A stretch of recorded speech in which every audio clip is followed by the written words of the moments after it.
rattle, stairs will creak. Your outcome's looking pretty bleak. Thunder booms and lightning crashes, leaving boots filled with ashes. As we lay you down to rest, we read the pages of the Dead Man's Digest.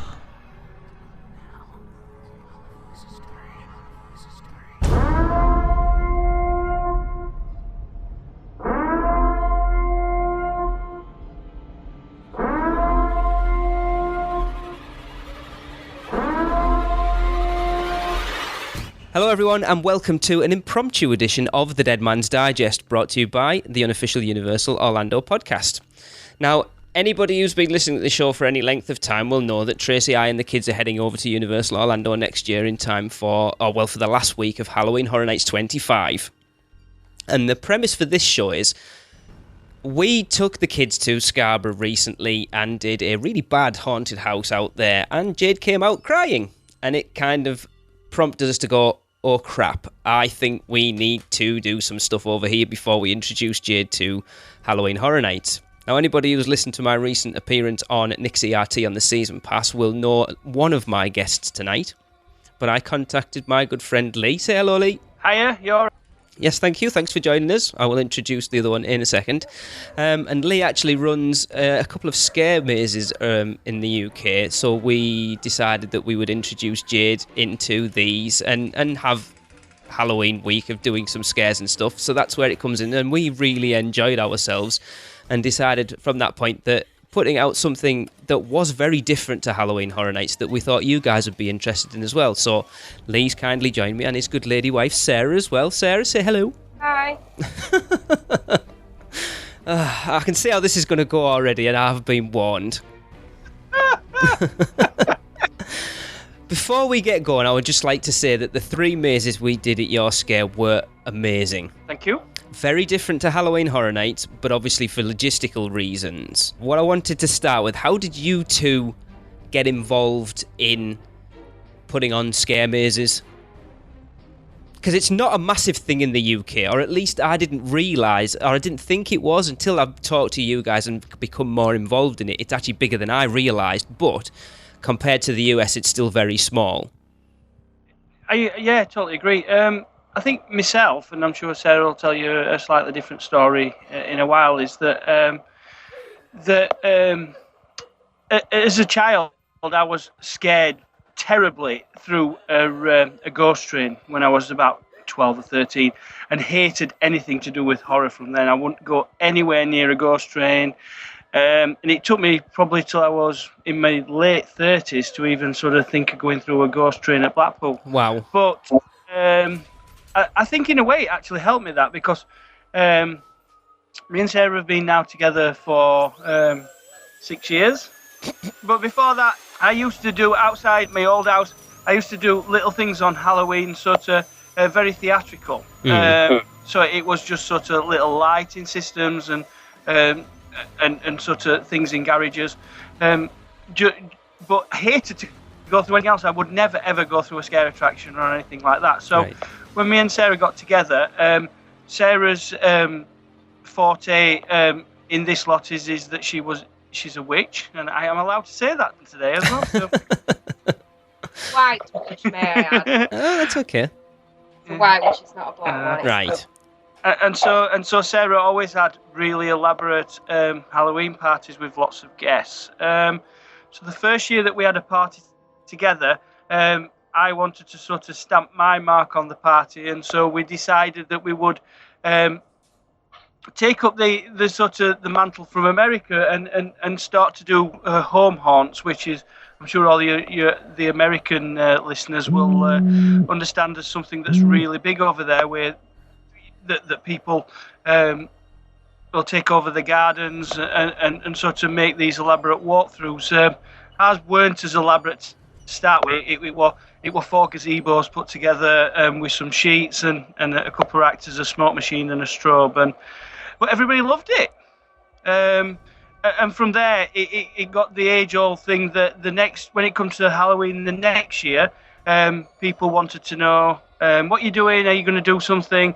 And obviously, within a short space of time, we've gone from four gazebos to taking over 4 of us neighbours' gardens. Wow. And then we got to a point where we run out of neighbours and had to sort of decide what we're going to do and are we actually going to do something a little bit more professional. That is really my sort of run into it, and I don't know from Sarah. All right, this is what we did. We just did a spiral home aunt in 2012, didn't we? Mm-hmm. So, but we used to do a lot of the home aunts for charity. Right. So that's how we started out. When we started doing them, everything that we did, we donated the money to charity, a local one round here. And then obviously, once we moved away from home haunts into when we obviously did the barn, that one began, PUP started its journey. And that's Primrose Unknown Projects, isn't it? Yeah. Yeah. Yeah, so that's when we started. Like the barn started in 2013, and that was his first professional attraction that we did, so to speak. So you've only been going since last year, so it's come on a long way already, like from when we come down looking at the standard of the mazes that you are doing, and I'm not just saying this because I know you guys, they did blow me away. Well, the barn, the review from the barn in 2013 that Scare Tours did, said the sets and the scenery were like, it was pretty, and they are good, and the barn's quite a special attraction. Well, it is to me anyway. I'm not sure how Lee feels about it, but I'm quite passionate about that one, and it is the first one we've done, and it's worked, and it's been returned this year, and it's worked again. Definitely. Yeah, it is. It's a very good theatrical, and it's got a good storyline to it as well, which is something that, well, I know Lee prides himself in, but I do as well. That we have to have scripts and we have to have structure in them. I'm not one of these for jumping out round corners and saying boo or growling like a zombie, or it just doesn't. It needs a bit more. I think because, like, obviously, a lot of what we focus on is Halloween Horror Nights, and I think being able to do that in something like the barn is a lot different to something like Halloween Horror Nights, where you've got 1,000 people an hour going through. The fact that you are a smaller one, that helps. I mean, let's go to when we came down. The first one we actually went to was EVAC, which is in the is it the Sheffield National Emergency Museum? Yeah, it's the National Emergency Service Museum. That's right. Yes, it is. It became a national museum in January this year. It's only just got that tag to it. It's a voluntary run museum, and obviously we did an attraction in May, back in May, in the museum called Kane. Right. And that's how we got obviously involved in the museum. To be fair, we only met the guys there in February, and we've become quite close and good friends, and obviously they're letting us use their 114-year-old museum, which is amazing.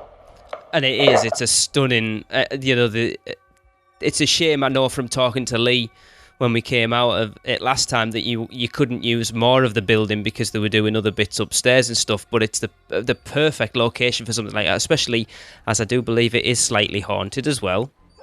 It is proven to be, apparently. So there you go. Seen a few bits. I've done a few ghost hunts there as well, which is I've did the other side of it as well. I've done the ghost hunts in there to try and get to grips with the spirits of the museum. Well, I know my wife will testify that she had a slightly haunting experience in there in the first room when you were telling us about it, Sarah, I do believe. The murder weapon room is quite it's an intense room at best of times, but especially, I mean, through the day it's not very nice either, you know, like if you go in at 2 o'clock, 3 o'clock in the afternoon, but if you go in like when we went in, it's so that corridor's not good. Yeah, if you believe in that sort of stuff. Well, I don't believe in that sort of stuff, but I have a wife who does, so I have to believe it. Yeah. So where did the idea come from for EVAC then? Let's talk people through the premise of it and what the storyline is behind it. Well, the storyline behind EVAC as such was after we'd done Kane, we wanted to do something else at the museum, but wanted to do a totally different story. So what I always try to do is I try to, if possible, try and centralise a little bit of actually home truth in stories, and then try and work away from that. So, well, underneath Sheffield, there's tunnels. these are quite famous, and they do run for miles upon miles upon miles. And so it just seemed very easy to come up with this story of this group of this race of monsters that actually lived in the tunnels and actually came out. What we wanted to try and do then is that the problem we had is that because the museum is open through the daytime, we had the limitations of not being able to sort of build sets. Yeah. So we had to really keep the museum as it was and do everything by lighting, slight smoke effects, and obviously actors. And so it seemed very simple to sort of come up with the idea of that these people that lived in the tunnels were also shapeshifters that could change their forms into humans, and that the museum was the last standing point in the area where these actually were working. The main reason is that, you know, we hadn't got, when we did Kane, we had a good 2 weeks where we could build in a room and we could actually set sets. We couldn't do that, obviously, for evac because the next day the museum was going to open. So it just seemed a very easy theme to be able to do this and then be able to come out at end at night and then open up and then obviously reset again within 2 hours of it closing, ready to be opened again. Right. I think the thing that blew us away, because obviously, like, our main sort of experiences of doing this type of thing has been when we went to Halloween Horror Nights in 2004. Like I said, you've got 1,000 people trying to get through in an hour, and it's a big conga line and people shouting at you to move on. Whereas evac and the pit, even more so, and the barn as well, were very much, it was our group. We went through just the four of us, and that intimate experience makes it way better and much more intense. It's something that I always try to do when I start to create is that I like the idea of obviously telling a story, and I think that the idea of like interactive theatre, where, you know, that you go through at your own pace and not somebody, as you say, Universal have not got this. You know, I'm sure Universal could do this three times better than anybody if they had the time to do it, but they don't, because obviously they've got thousands upon thousands of guests they've got to get through in the night. But, you know, I don't, like, fortunately or unfortunately, we have not got that problem. So the fact is that we can stop and tell you a story, which to me, it brings people into the story more than it does than the fact is if you were just walking through a scene and then out of a scene at the other side. Yeah. So I just think that, you know, while we can do that, you know, that I would rather do it at all times. It's, you know, it's like the promenade theatre, and you know that, you know, if you can sit and tell somebody a story, then it immerses you more inside the attraction that you're going through than physically, as you say, if you go to Universal Studios where you go in at one end and come out at the other. And fair, you've seen everything, but you've probably seen actors reset and set again. Yeah. And the fact is, unfortunately, you know, they can't really tell you a story, or they can, but they have to pay thousands upon thousands upon thousands of pounds to be able to try and drill that story through by scenery, music, lighting, etc. Yeah, you're not going to get a cohesive story that, you know, evac's all about. It is about us. When we went through, the story revolved around us. Yeah. With a cracking twist at the end, I must admit. Anybody in the UK or anyone in the US who's thinking they're travelling over for Halloween next year, go. We will give you a. No, honestly, I think it's like, I can't wait to go to Halloween Horror Nights next year. I'm so excited, but I'm also quite disappointed that I'm not going to get to come and see you guys again, because I thoroughly enjoyed that day. Because it is a very different experience. Like you say, Universal's all about, you know, when it comes to producing high quality mazes, that's what they do best. And the kind of, they are, it's become a victim of its own success now. Yeah. And that's something I was actually going to put to you two as well. You know, you say you offer that singular experience, so you can go through in groups of 1, 2, 3, 4, whatever. Eventually, you might become that busy where that isn't an option, or would you always try and make sure that never happened? How would you do that? I think before, especially if at the barn this year, we sort of looked at, and even evac as well, we took that into consideration before we started. And we sort of thought that we could run each one through at about 10 in a group. The only problem to do that is that you do lose that personal, because the actors have just physically not got the time to spend with you, because they're knowing that they've got to, as you say, they've got to reset ready for the next group to come through. The evac wasn't as major, because you could probably get 3-4 groups in there and keep them flowing. The barn was always a major issue with that, because the fact is it were an in-out and it were virtually the same door. So you could only in theory get 3 groups in it.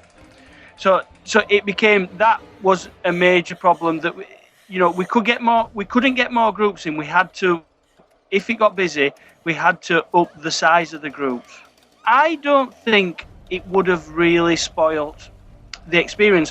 Maybe a few rooms in the barn would have done that, but I think that we could have stood higher groups.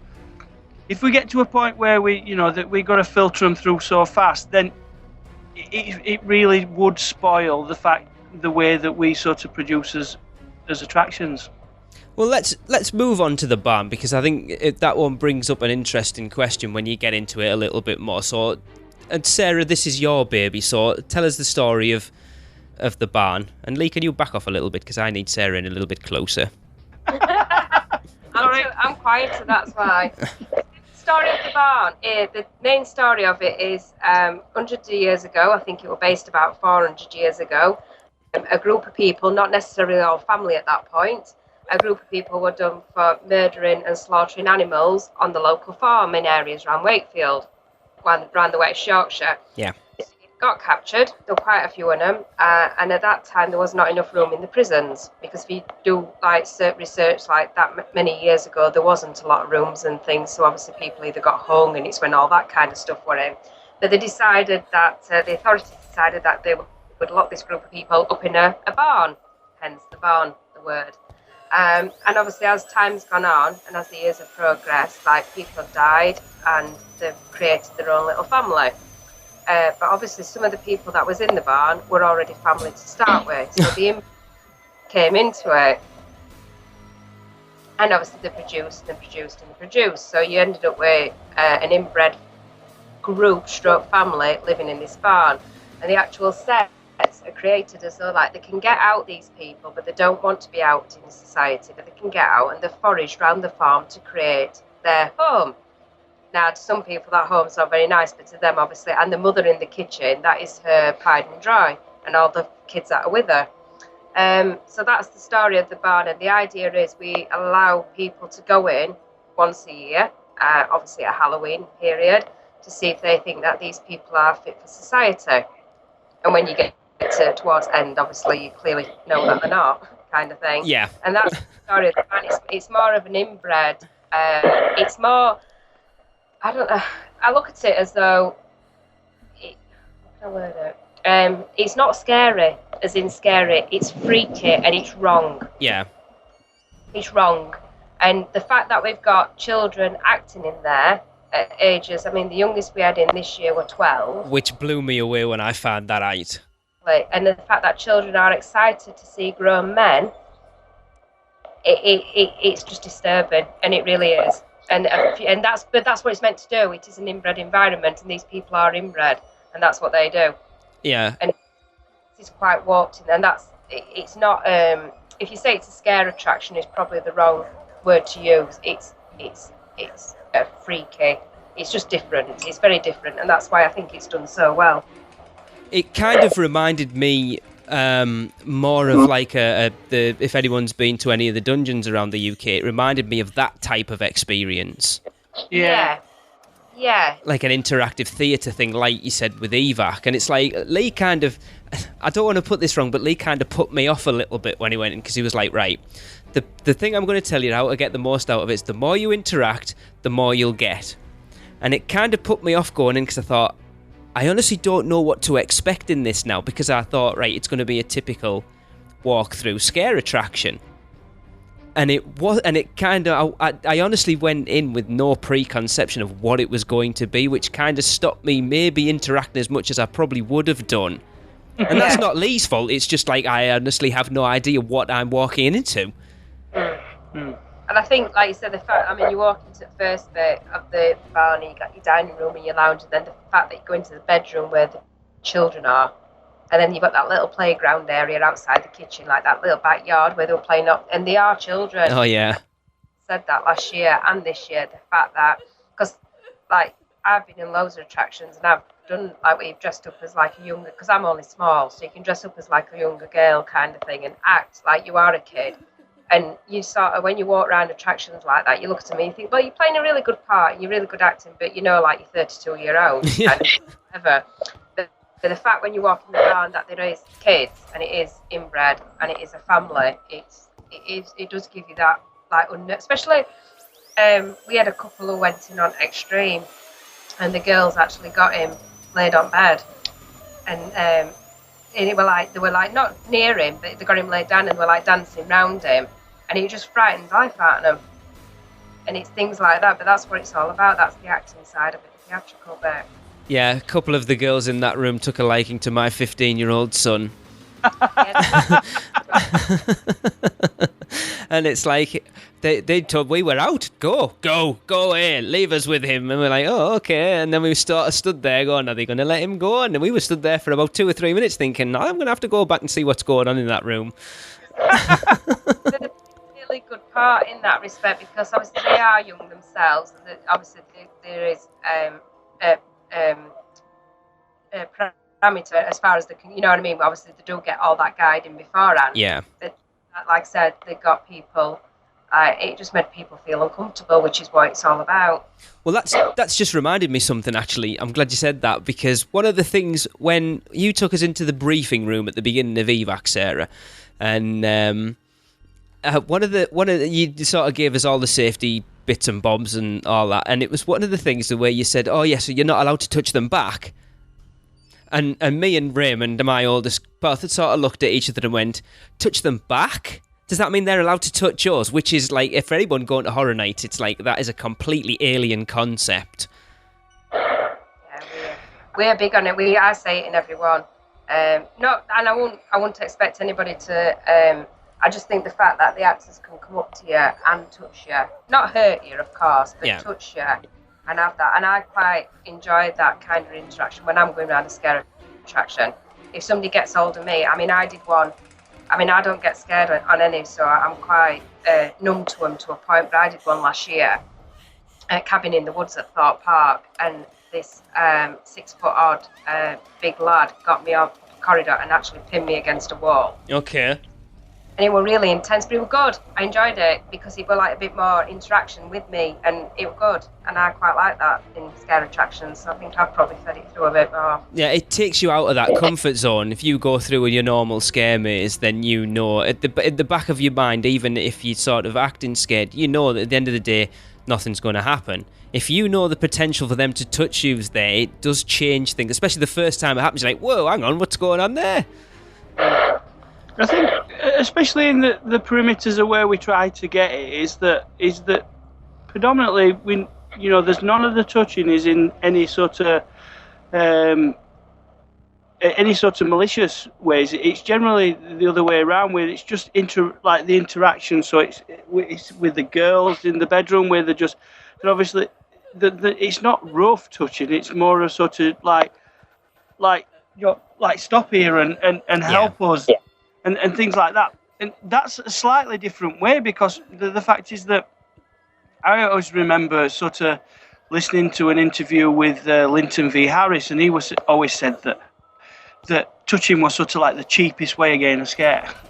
Because, if once you sort of break that boundary, then it turns it into something different. But I think if you turn that boundary round again and just use it in a non-malicious way, but a part of a storyline, and I think it's a totally different way. It's that there's a lot of attractions out there that's pushing down these extreme barriers.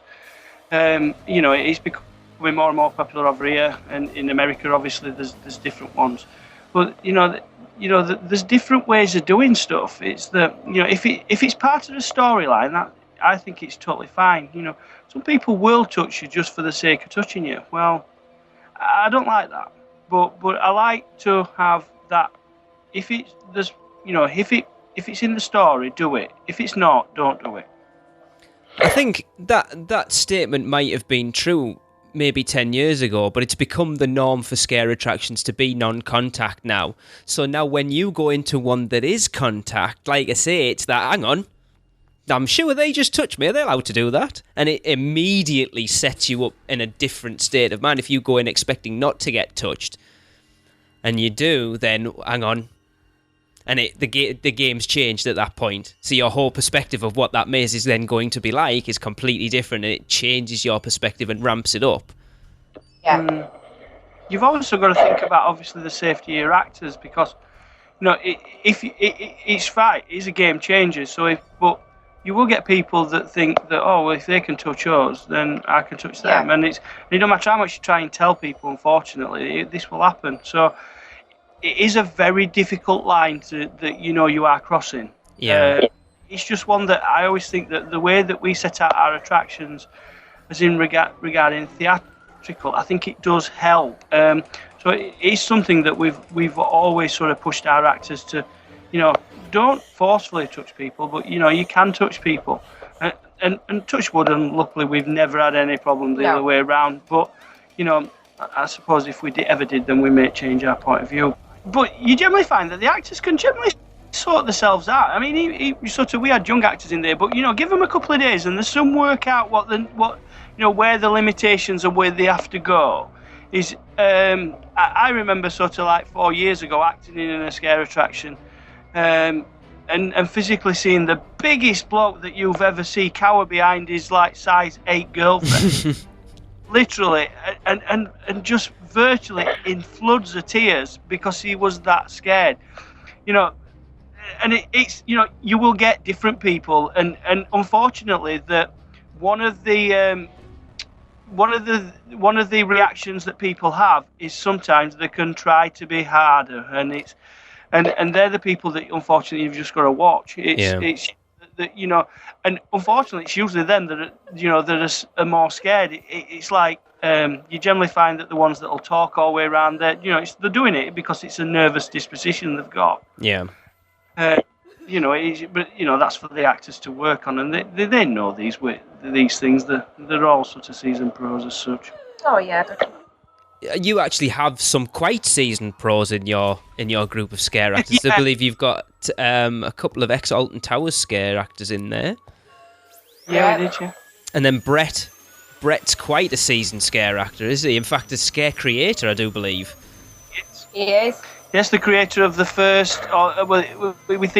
He thinks it's the world's first scare hotel. Yeah, the Extreme Psycho Hotel. We were very lucky to get these people. We have a lot of friends within the industry, and we were very lucky to have Brett and Mackenzie, and Gareth and a few more.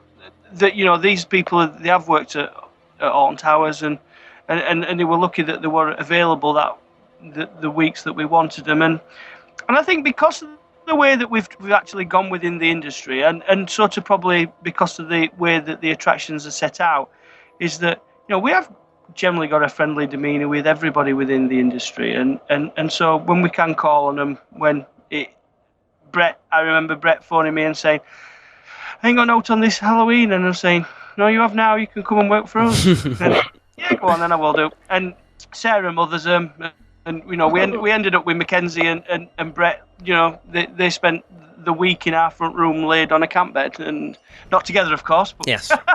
but that's it. I think that's the difference, is that these are all working voluntary. None of them were paid. Really? And we were very lucky that that we do a lot of running about and traipsing, but without these people, and I think we had nearly 50 actors between the 3 attractions. Wow. We were very lucky that all of them will give them their time, or give time and effort to do it, and without them, it's it don't matter what I create and what Sarah decides afterwards is that without them that we've got nothing really. Exactly. I mean, Tracy and I have already said once we get rid of the kids, or the kids are old enough to leave on your own, you've got another 2 scare actors there willing to give you a hand. And it's because we do get that, and it's regular. It's that I think we'd only finished it. We were just into November, and we got 2 or 3 emails from people that had gone through just saying like we want to scare act next year. Some are great, and we had one come through this year, and she managed to last 15 minutes, and then realised it wasn't as easy as she thought it looked. Yeah. And came out and said, I don't want to do that anymore, and went home. But it's we get lots like that, and and that's the fun. I think as the industry sort of expands, and it is doing year by year and in theory month by month, the industry in this country is getting bigger and bigger with more companies starting off. That they are going to need more actors, and so we're very quite happy to sort of the ones that we've got, and we'll just blood them in for everybody else to use later. Awesome. Well, we're nearly 32 minutes into this podcast yet, and we have not really spoken about my favourite part of the night. Now, we go back about 3 months when I originally contacted Lee and talked about coming down and how Jade would react to their mazes. And the one he mentioned to me was the new one for this year, and that was called The Pit. And what he told me was it was one... Now, if I remember rightly, at the time, you were still umming and ahhing whether it was going to be a blacked-out gas mask or a hood. And I was like, right, okay, I'm a little claustrophobic, but I'm like Sarah, things don't scare me. I might get a little on edge, I might get a jump every now and again, but it doesn't scare me. And this was something that genuinely made me go, I'm not sure whether I would be comfortable doing that. And the closer it got to us coming down, the more I thought, you know what, that's what I want. I want something that genuinely makes me uncomfortable. So I've made my mind up, right, that's it, I'm doing The Pit. And we talked, hadn't we, Lee, at the time, because Tracy wasn't sure either, and the kids weren't sure, so it's like, right, why don't you go through first, and then you can let them know. So I was the guinea pig for The Pit that night. So you go in, there's like a first room, you can't see anything beyond it, you get talked through the spiel, and you get basically an eye mask and a hood put over your head, and then you were led into the... Let's not give too much away, into the, let's call it a maze for now, and led onto a rope, and both your hands are placed on the rope, and then you are left to make your way through the maze, holding on to this rope. Oh my God. Honestly, it's been... How long has it been now? 3 weeks since we were down? Probably, maybe more, yeah. It might even be... It might be 4 weeks today, actually, as we're recording this on Wednesday. Yeah, 'cause you came to Spooks, didn't you, as Yes. well? We couldn't stop talking about it for a week afterwards, and I must admit, it's like I haven't really thought about it much for the last couple of weeks, and now I'm sat talking about it again. I can feel that buzz. It was just... because Lee was there waiting for me when I came out, and I said, do you want my honest opinion? And I will bleep this out. He went, what? I said, it was awesome. Yeah, I remember. It just blew me away, and he's like, I said, Jade won't do it, because she toyed with the idea. I said, Tracy might. I said, Jade won't. And you were like, oh no, I don't think she will. So I went through and I talked to Tracy, and I said, look, I think you'll find it uncomfortable, but you've got to do it. It's unreal. I was like a kid high on... It's just... I've never had a high like that for such a long time. And she was like, okay, right, I'll go through. And you let me go through behind her. Right, yeah. And I don't want to give too much away, because we have quite a few listeners in the UK, and I urge everybody next year to go down. If you go, actually, I'm going to say it now, let them know that you're going down because you've heard it on here, but I will pimp this out as much as I can because it was absolutely stunning. But then to see it from the other side, it is such a simple maze, but so effective. It would always set out to be like that, and then the main thing is that last year we just did the barn. This year we wanted to expand it to a second maze, but under budgetary restraints, we got no money. So we had to think of how we create a scare attraction on no money. So it gave us a major problem that we couldn't afford sets, we couldn't afford costumes, we couldn't afford anything, lighting. So it was actually the day that we finished last year, 2013, I drove home and I parked the car outside and buzzing because we'd finished. And I walked in and I said to Sarah, I've thought of the attraction for next year. We're going to create a cavern, and this cavern's going to have nothing in it bar a rope. The main advantage was it didn't need a set, it didn't need actors to have costumes, it didn't need lighting because everything would be dark. Going through another attraction in this country called Elements at Tully's Farm down near London, they'd done one very similar, very more elaborate, but you could see, and it really, to me, it slightly spoilt it that you could actually see through it. So obviously, because of everything that we had, it had to be pitch black. Yeah. And then when we started to set it up, we set it up. We had hurricanes just before, unfortunately, so we set it all up and built it, and it fell down, and we had to build it again. And so after the panics were done, and rerouting of tracks and ropes, and because we couldn't get wood to stay up and where it's supposed to do, we had this great attraction with different things in between it. Really spoiling, but we had sort of bits where you had to crawl, and but they were all set there to within the restraints of the budget, and especially to see you come out and sort of say what you did. You already had you had Scareto through the day before, and I remember sort of the guy that came out from Scareto. His words were, I've been through 56 mazes this month, and that is the best one I've been through. And like to say that, and then did exactly the same walkthrough as you did afterwards, and he just said, "Where's the rest of it? That's not what I've been through. It just totally is different." We definitely found that everybody that went through that maze had a different experience because you couldn't see. Your imagination did everything that we couldn't do by money. And it's perfect. It's the perfect scare maze. Yeah. It is true. You know, I think it was the day that you went through, we had some reviewers through that you were chatting to. Yeah, Find a Scare. Yeah. They'd been, a couple of days earlier, they'd been to Scare Kingdom and gone through Manor Mortis, which is a £250,000 attraction. Is that the one at York? No, that's the one. Oh, Wakefield. No, the Manor Mortis one is Atmospheres at Scare Kingdom, which is up towards Ormskirk. All right. One near you. Or nearish you. Ormskirk's not near us. Near it. It's opposite side of country. Liverpool. No, Ormskirk's Liverpool way. Just down from. Well, all right then. Yeah. It's about as it was. Actually, Liverpool's further away. Blackburn. Sorry, Blackburn. Blackburn's still miles away.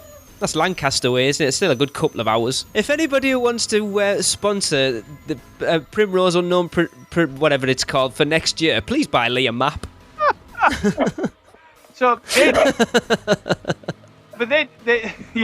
So anyway, so they'd been to Scare Kingdom and they'd gone through Manor Mortis, which is a £250,000 attraction, and he said it was as good, if not better, than that attraction.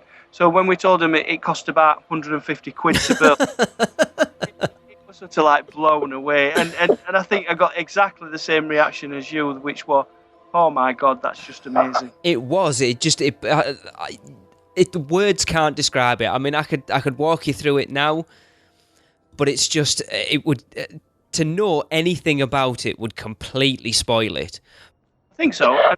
I said to you before we started recording, sometimes I think I was a little worried that when I went through it behind Tracy that it would spoil the experience, having seen, because you go in and just go, is that it?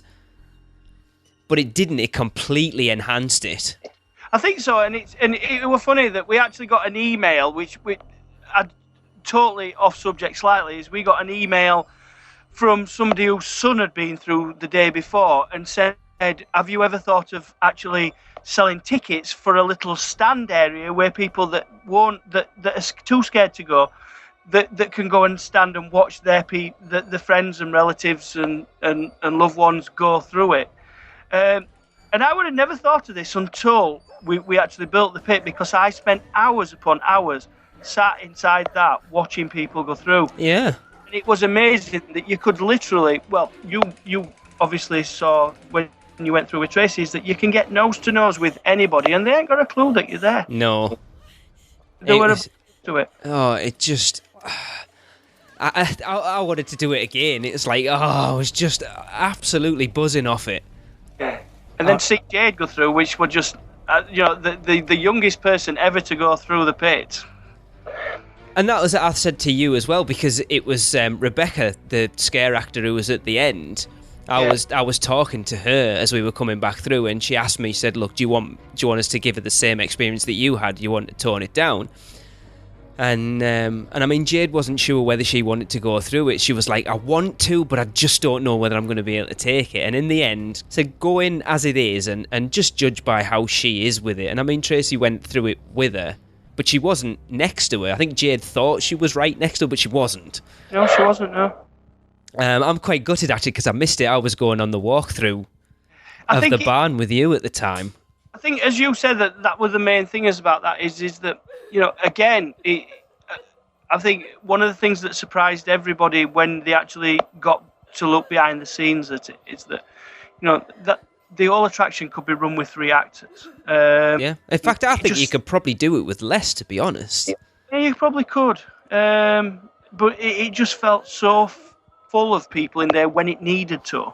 But again, just going back to sort of what we said before is that you generally found that the most scariest parts was when there was nobody near you at all. I always remember a very old story, and probably one of the first stories I remember about a scare attraction is that I think it was Stuart Beer from Tully's that said that there was an attraction in America that one day they had 5 actors in this very small attraction, and they all called in sick.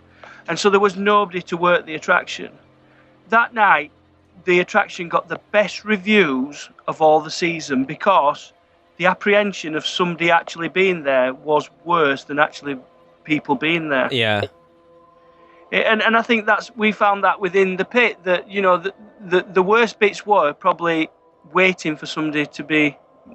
You didn't know if they were near you or they weren't near you or somebody was going to touch you or not. I think they were probably worst bits. And so I think that attraction could run maybe with one actor just now and again sort of coming towards you. And I think you would have still got exactly the same sort of scares as you would do with sort of, if you'd have put 10 actors in there. Without a doubt. I can't. I'm still gushing over it.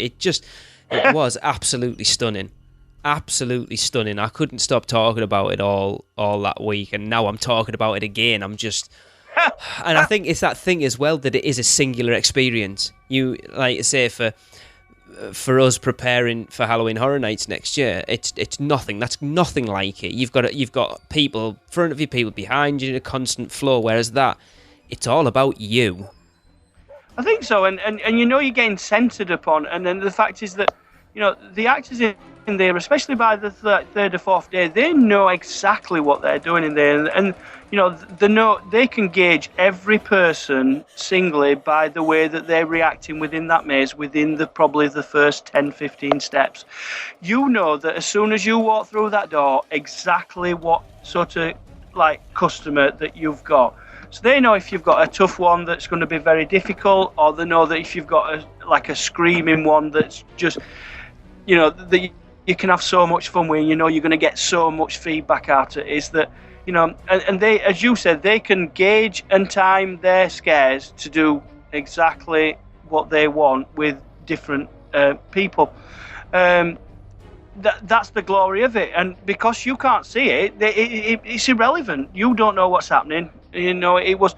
I would walk through, and if I thought they needed to change it, I could quite happily sit there and just say to people, just do this to these, just do do that to them, and nobody was, they wouldn't know any different from when you were going through to when Joe Blogs went through on the first night.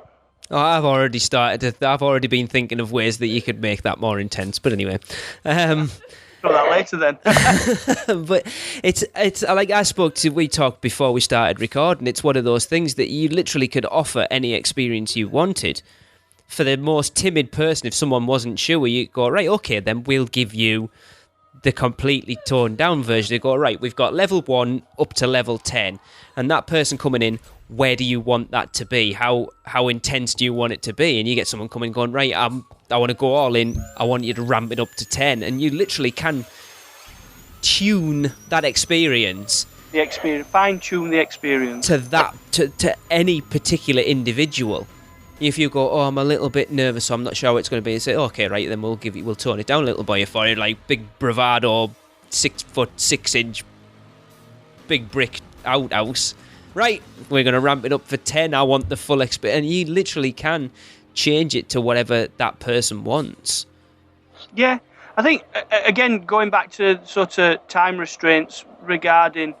That this year we were very lucky that we could do that, and there were times that I would say that everybody that went through that attraction got a different experience that were gauged. I suppose if there were hour queues, then you would lose that little bit where you could make the originality, and maybe, and as you say, I think it would be very difficult to be able to say what do you want like between 1 and 10, but. It could be done, and it could be done very easily. And it was done. We had people that sort of went through it 2-3 times, and come out the other side and said, "Oh, that was totally different than what I went through last time." Well, and that's what the experience is about. Yeah, just by fine tuning little bits, instead of where they had to. I don't know, we had to crawl through on the hands and the knees, we made them crawl through on the belly, and it's just slightly different bits. Or we made them do things twice, and we made them so they thought that they were going the wrong way and they had to go back. And there were ways that you could, in theory, you could play with people in there as much as you like, really. It was, and I think the actors knew where they needed to be and what they needed to do, and they knew within the time restraints of what they could do. So I just, you guys... Thanks for inviting us down. First off, it was an awesome day. I could, if we'd have had more time, I'd have been down there all week. It was what you guys have created there. You should be very, very proud of. Thank you. I've been gushing about it to anybody who will listen. The pit, the evac and the barn were awesome. The pit was just above and beyond anything. Like I said at the beginning. Any UK listeners, if you're into scare attractions, go. It is one of the best nights you will have. If you haven't to be coming over from the US, again, get yourself there. I will give Lee and Sarah the chance to plug themselves in a minute, but it was awesome. Thanks for joining me on the show and letting all our listeners know about it.